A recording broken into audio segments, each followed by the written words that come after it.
Student हम पढ़ते हैं कि भाई reason for rise in demand of foreign currency, मतलब वो कौन कौन से रीज़न हैं जिस कारण से फॉरेन करेंसी की डिमांड राइज करती है। जैसे हम इंडिया के पॉइंट ऑफ व्यू बात करें कि इंडिया के अंदर किसी दूसरी कंट्री की जो डिमांड है, दूसरी कंट्री की करेंसी की डिमांड है, वो किस रीज़न से राइज करती है, क्यों की जाती है डिमांड फॉर। अब देखो उसमें पढ़ते हैं the demand for foreign currency rise the following situation. Different situation है जब फॉरेन करेंसी की डिमांड की जाती है।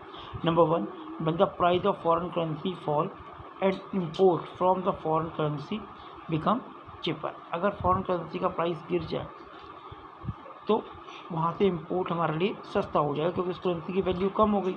सो इंपोर्ट इंक्रीज, तो इंपोर्ट बढ़ जाएगा। Hence the demand for foreign currency rise, से डिमांड फॉरेन करेंसी की डिमांड बढ़ जाएगी। एग्जाम्पल देखते हैं, if the price of $1 fall from 74 to 70, the import from US will increase as American goods will become relatively cheaper and it will raise the demand for dollar. तो इसका मतलब जिस country की currency की value कम होती है हम उसकी डिमांड बढ़ा देते हैं ताकि मैक्सिमम, क्योंकि अब हमें उसके लिए कम पैसा पे करना पड़ेगा। पहले हमें $1 के लिए 74 पे करना पड़ता था, अब 70, तो ₹4 का बेनिफिट होगा। तो इंडिया के जो इम्पोर्टर होंगे वो मैक्सिमम गुड्स परचेज करना चाहेंगे ताकि उन्हें चीज़ सस्ती पड़े। पहला रीज़न तो ये होता है। सेकंड रीज़न क्या होता है, when a foreign currency become cheaper. अगर फॉरेन करेंसी चिपर हो जाती है in term of domestic currency, it promote the tourist to that country. भाई अगर अमेरिकन डॉलर सस्ता हो गया तो इंडिया के लिए वो चीज़ जहाँ उन्हें 74,000 पर खर्च करने होंगे वहाँ 70,000 काम हो जाएगा। इस कारण से वो वहाँ घूमना फिरना शुरू कर देंगे और उस करेंसी की डिमांड शुरू कर देंगे।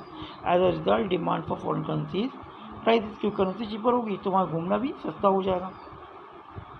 Next, when the price of foreign currency fall. अगर फॉरेन करेंसी का प्राइस कम होता है, जैसे कभी $1 जो है वो 74 से कम होकर 70 का हो गया, तो इस केस में क्या होगा, demand rise for more people want to make gain from speculating activity. Speculating का मतलब होता है कि 70 का होते ही वो डॉलर की डिमांड को बढ़ा देंगे, मैक्सिमम डॉलर परचेज करना शुरू कर देंगे, क्योंकि उन्हें पता है कि जब रेट बढ़ेगा तो उन्हें उतने का फ़ायदा हो जाएगा। तो स्पेकुलेशन पर्पज़ के लिए फॉरेन करेंसी की डिमांड क्या आती है, भाई इम्पोर्ट बढ़ जाता है क्योंकि सस्ती हो जाती है, और क्योंकि सस्ता हो जाता है तो टूरिज़्म वहाँ बढ़ जाता है। मेन 3 रीज़न होते हैं, इम्पोर्ट इंक्रीज हो जाता है इसलिए डिमांड कर रहे हैं, टूरिस्ट बढ़ जाएगा, टूरिज़्म वहाँ बढ़ जाएगा, उस कंट्री में घूमना शुरू कर देंगे तो उसकी डिमांड ज़्यादा होगी, और स्पेकुलेशन एक्टिविटी के लिए प्रॉफिट गेन करने के लिए ये मेन 3 रीज़न है फॉरेन करेंसी की डिमांड के राइज होने के।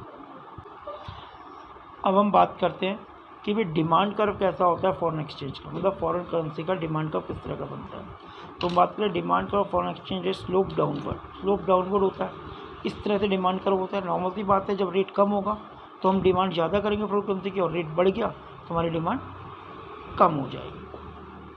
तो इसमें नेगेटिव रिलेशन होता है, जितना रेट ज़्यादा होता है उतनी डिमांड कम होती है, जितना रेट कम होता है उतनी डिमांड ज़्यादा होती है। इसलिए ग्राफ में दिखाया गया the demand of foreign exchange dollar and rate of foreign exchange show. ये एक्स एक्सिस में डॉलर की क्वांटिटी दे रखी है और ये डिमांड दे रखी है और ये रेट दे रखा है। द नेगेटिव स्लोप डिमांड का show the more foreign currency OQ।